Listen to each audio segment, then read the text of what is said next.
Hey guys, it's Jay here, and I'm just doing a quick video to update you with the brand new patch notes. Pretty beefy patch just released today, June 27th, from Blizzard for Diablo 4. Now, most of the patch notes are pretty much bug fixes from dungeons, events, other activities, gameplay, local co-op, questing, and the UI as well. There's some miscellaneous changes too. I won't go into those realistically in this video. You can do them in your own time, but lots of little bugs have been fixed, and that's across all platforms. So no matter if you're playing on console or else on PC, you should be able to have full access to all of these fixes. Now, I'm not sure, is this the entirety of the big, huge 13-page chunky pre-season 1 patch that they're bringing out? However, this is quite a large patch,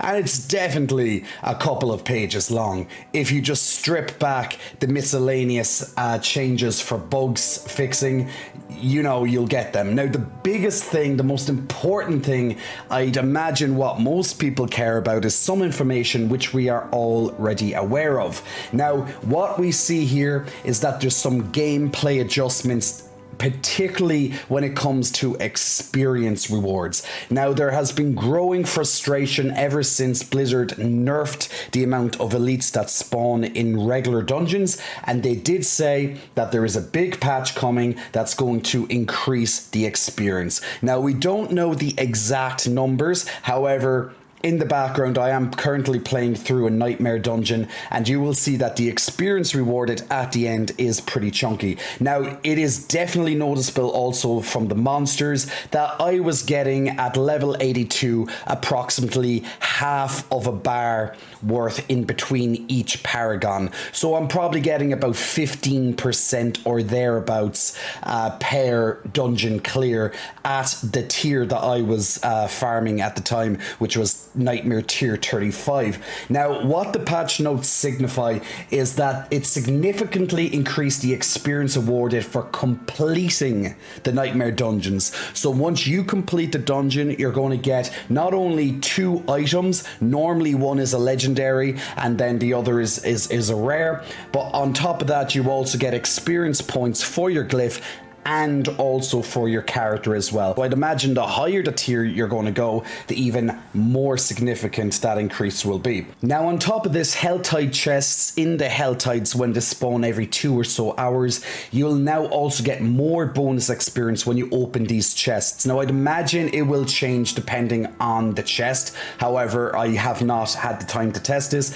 because there was a Helltide up as I logged in once I got this patch change. However, the Helltide was almost finished, so I didn't have time. Now, also, when we're completing individual whispers across the board, it will also get extra experience. So whether you're going doing dungeons or outside content that are used with the Tree of the Whispers, Tree of the Dead mechanic, that's also going to give you more experience. So basically, once again, compounding the fact, end game content will give you substantially more experience, which is great. Now, without a doubt, one of the best changes here is the fact that you can now teleport directly to your Nightmare dungeon once you open it. So as you can see in the background, I got the Prison of Caldeum. I click on the map where it opens and I'm teleporting right outside there. So that is absolutely a fantastic change. We didn't expect this until closer to Season 1. On top of this, the Helltide roaming bosses will now drop consistently higher quality loot,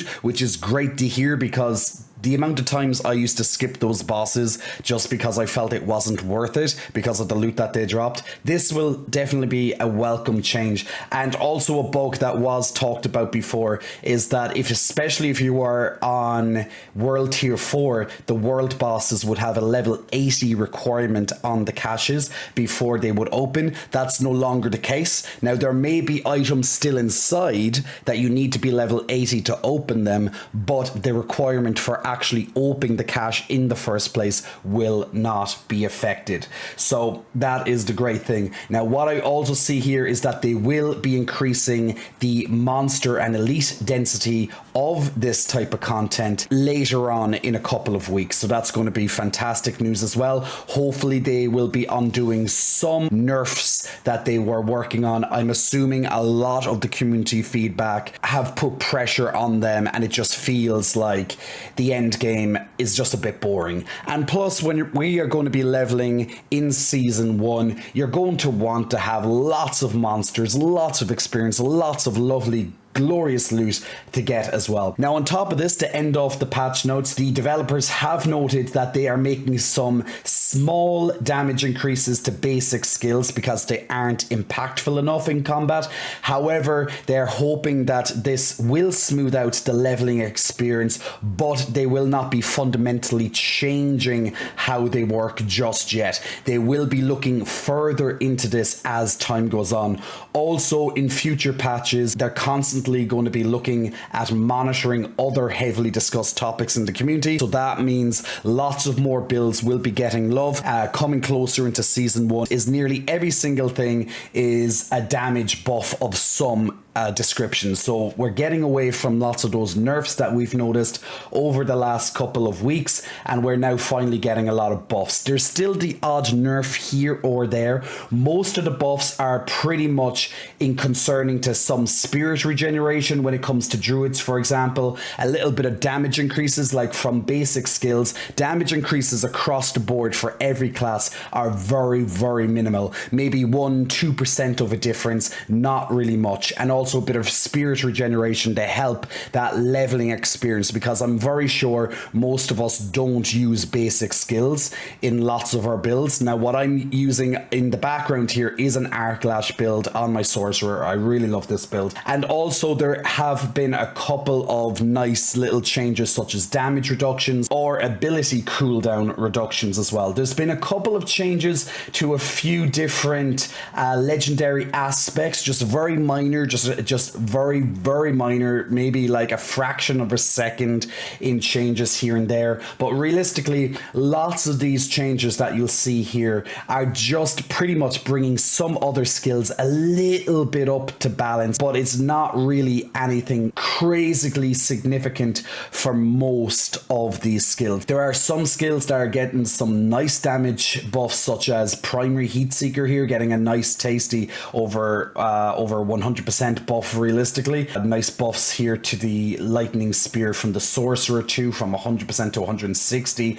Just so there's some lovely big buffs here and there, but most of the buffs are very, very tiny, but it will help smooth out a lot of the experience that we are getting at the moment. And remember, this is just a pass. This is just a tuning pass once again for each class. This is not final. This is not the only thing that's going to get changed. There's going to be plenty more, but other skills have definitely got a nice damage boost, or else a skill cooldown reduction, or maybe a bit more health back, etc. So that's it from the video. I hope you enjoyed these changes, and definitely once again go and check out your individual classes. The most significant things for myself at least are definitely going to be these experience rewards from all of the end game content. So that's your Nightmare Dungeons, that's your Tree of Whispers, and also of course your Helltides as well. So more experience while you're doing end game content sounds very good to me. So stay tuned for more updates in the future, guys, and I'll be back with another video very, very soon. Take care.